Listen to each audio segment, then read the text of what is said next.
नमस्कार, किचन 705 मराठीमध्ये आपलं खूप खूप स्वागत। आज मी मटरच्या पुऱ्या करणार आहे। 1 वाटी मटर आहे, 2 वाटी गव्हाचं पीठ, ह्या छोट्या वाटीने 2 वाटी गव्हाचं पीठ, 1 चमचा सोप आहे, 4 चमचे छोट्या चमचाने बारीक रवा आहे, 2 चमचे तीळ, थोडी अजवाईन, कोथिंबीर, 2 हिरवी मिरची, 5 पाकळ्या लसूण आहे, 1 इंच अद्रक। हे बघा, हळद, थोडं धने पावडर, मीठ, गरम मसाला, तिखट आणि भाजलेल्या जिऱ्यांचं पावडर आहे। सर्वात आधी लसूण, मिरची, अद्रक वाटून घेते। यामध्ये तुम्ही जिरं घालू शकता, कारण मी माझ्याकडे जिरं पावडर आहे तर मी जिरं पावडर घालते। हे थोडं आधी फिरवून घेते। हे बघा, ह्याच्यामध्येच मटर वाटून घेते। थोडं पाणी घालते, 1-2 चमचा बारीक वाटून घ्यायचं। थोडी कोथिंबीर, हे बघा वाटून झालं, काढून घेते।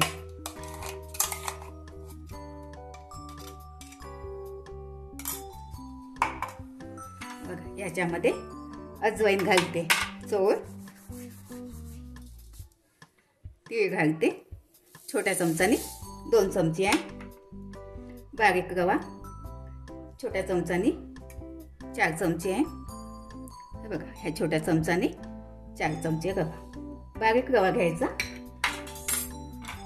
हे सोप मी माझ्याकडे दाखवायसाठी घेतली, सोप पावडर आहे, सोप पावडर घालते 1 चमचा, सगळं मिक्स करून घेते। कोरडे मसाले घालते, हळद थोडी घालते मी, कारण जास्त हळद घातल्यानं कलर चेंज होते। थोडीशी तिखट मिरची घातली आहे, धने पावडर अर्धा चमचा, 1 चमचा मीठ, भाजलेल्या जिऱ्यांचं पावडर आहे, अगदी थोडासा गरम मसाला। आता हे सगळं मिक्स करून घेते।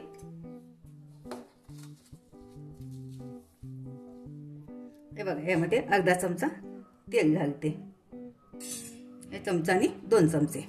आता 5 मिनिट ठेवून देते झाकून। याच्यामध्ये बारीक रवा टाकलाय, तो थोडा पाणी शोषून घेते या वाटाण्याचं। हे बघा, आता झाले 5 मिनिट। याच्यात गव्हाचं पीठ घालते, थोडं थोडं मिक्स करून घेते। जितके येते त्याच्यामध्ये तितकं पीठ घालते, पूर्ण पीठ पाहिजे।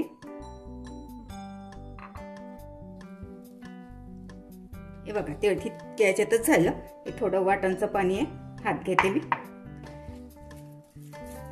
तुम्हाला पाहिजे असून पाणी तर पाणी थोडं घेऊ शकता। थोडं तेलाचा हात घेते। हे बघा, आता गोळा घेते, थोडा मोठ्या साईजचा घ्यायचा, कारण एक मोठी चपाती लाटून मी झाकणाने आकार देईल मी।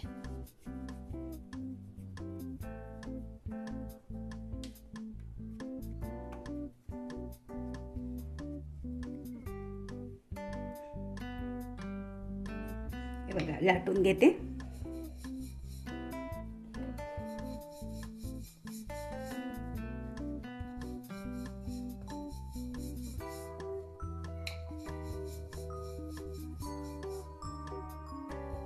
बघा, लाटून घेतली।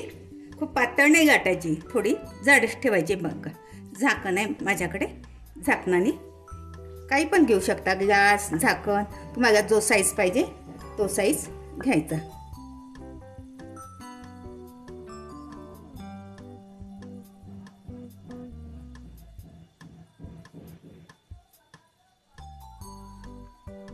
हे बघा, अशा करून ठेवून देते। बघा, तेल गरम झालंय, काढून घेते।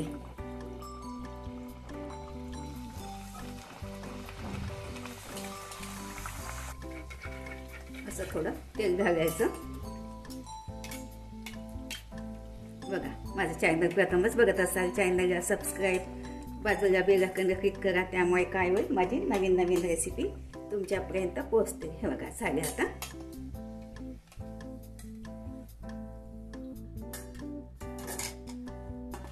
अशा प्रकारे सगळे काढून घेते.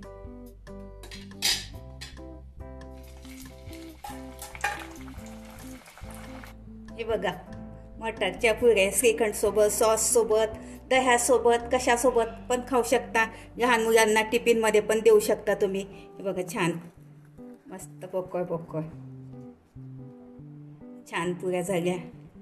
अशा पद्धतीने करून बघा, खाऊन बघा. व्हिडिओ आवडल्यास लाईक, सबस्क्राईब करा, कमेंट्स करा. मस्त खा आणि स्वस्त राहा. धन्यवाद. भेटू पुढच्या रेसिपीला. तोपर्यंत नमस्कार.